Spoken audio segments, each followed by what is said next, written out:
The baby wasn't even born yet, and someone in that house was already trying to make sure neither of them survived. She stirred the soup slowly, watching the powder dissolve without a trace. The kitchen smelled of bay leaf and simmering broth, warm and domestic, the kind of smell that was supposed to mean safety. Margaret moved with the ease of a woman who had done this 100 times, because she had. Not the cooking. The other thing. The quiet, careful, invisible thing that left no fingerprints and no questions. Just grief. Just a young woman who had lost a pregnancy under tragic circumstances, and a family that mourned together, and a son who would eventually move on and find someone more suitable. Someone Margaret had chosen herself.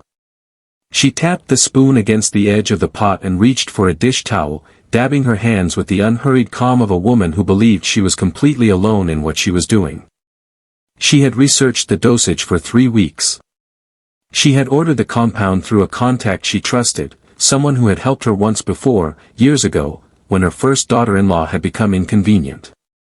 That one had looked like a car accident. This one would look like a complication. Pregnancies were fragile things. Everyone knew that.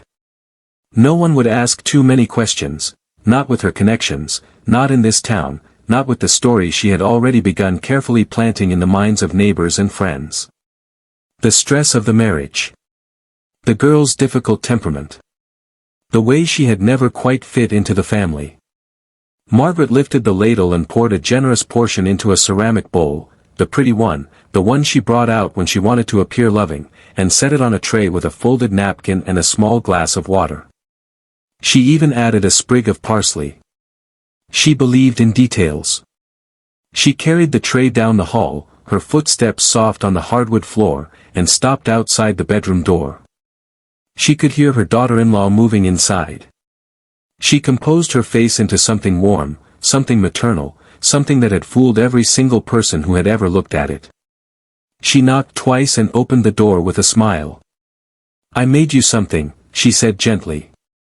"You need to keep your strength up." Across the table, her daughter-in-law smiled, lifted the spoon to her lips, and paused. Not because she suspected anything. But because her phone buzzed once, quietly, in her pocket. A single word from her handler, confirmed. She set the spoon down, pressed her hand to her belly, and looked up at the woman who had just tried to kill her child. "Thank you," she said softly. "It smells wonderful." And then she smiled, the kind of smile that meant the operation was already over. Claire had been in this house for 7 months. 7 months of learning Margaret's rhythms, the way she took her coffee, the way she moved through rooms like she owned not just the furniture but the air inside them, the way she watched Claire's belly grow with something that was never quite joy. It had taken Claire 4 months to confirm what her unit already suspected, 2 more to build a case that would hold, and 1 final week to wait for the exact moment that would close it completely. That moment was now sitting in a ceramic bowl in front of her, steaming gently, smelling of bay leaf and something else, something faint and chemical underneath the broth that Claire had already identified the second the tray came through the door. She had not eaten a single bite.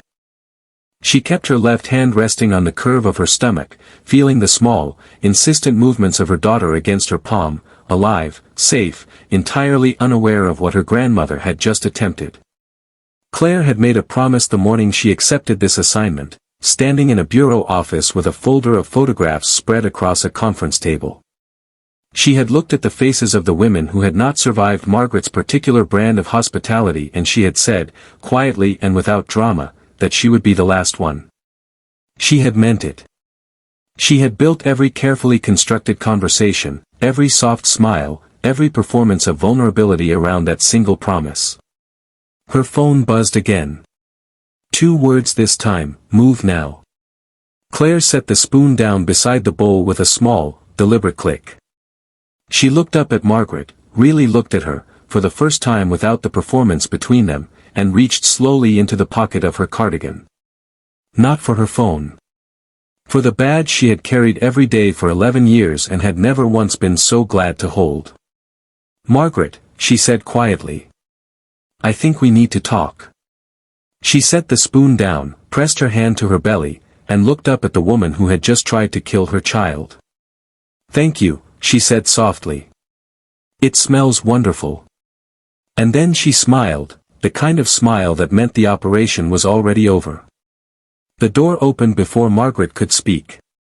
3 agents entered the room in a single, practiced motion, quiet, efficient, inevitable. Margaret stepped backward and her shoulder met the wall, and for the first time in perhaps 30 years, she had nowhere to go and no performance left to give.